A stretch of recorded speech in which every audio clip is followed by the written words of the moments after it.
Leyes de Kirchhoff, circuito en paralelo.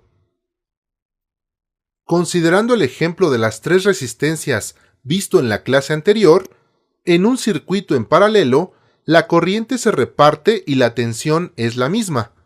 La corriente que sale de la fuente por la fase llega al punto 1 y ahí se parte en dos. Sigue su camino hasta llegar al punto 2, en donde vuelve a partirse.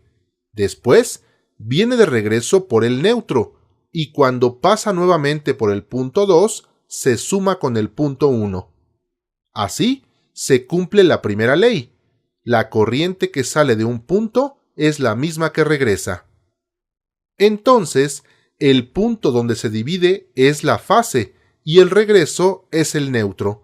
127 volts más menos 10%, debido a que todas las cargas están conectadas en paralelo.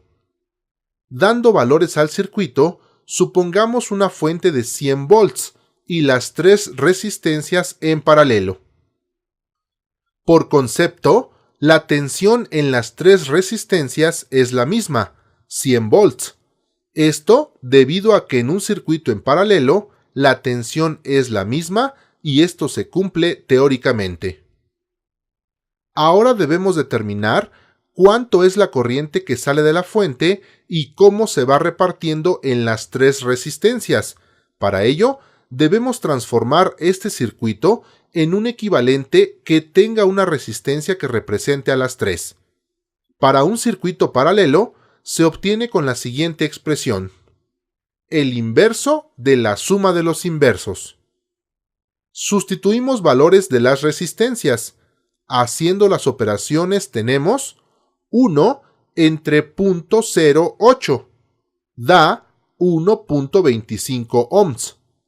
Una característica de la resistencia equivalente en un circuito paralelo es que ésta siempre es menor que la menor de las resistencias del circuito.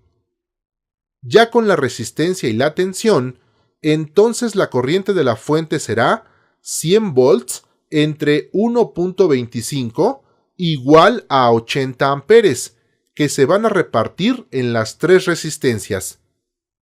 La corriente en la resistencia 1, aplicando la ley de Ohm, es tensión entre resistencia, 100 entre 10, esto da 10 amperes. La corriente en la resistencia 2 es tensión entre resistencia, 100 entre 2, esto da 50 amperes. La corriente en la resistencia 3 es tensión entre resistencia, 100 entre 5, esto da 20 amperes. Quiere decir que por aquí circulan 10 amperes, por aquí 50 y por aquí 20, que al regresar y sumarse dan los 80 amperes que salieron de la fuente al principio, cumpliendo la primera ley. La corriente que sale de un punto es igual a la suma de las corrientes que llegan a él. Podemos observar, además, que en la resistencia de menor valor pasa mayor cantidad de corriente. Estas son las características del circuito en paralelo y cómo se da cumplimiento a la primera y segunda ley de Kirchhoff.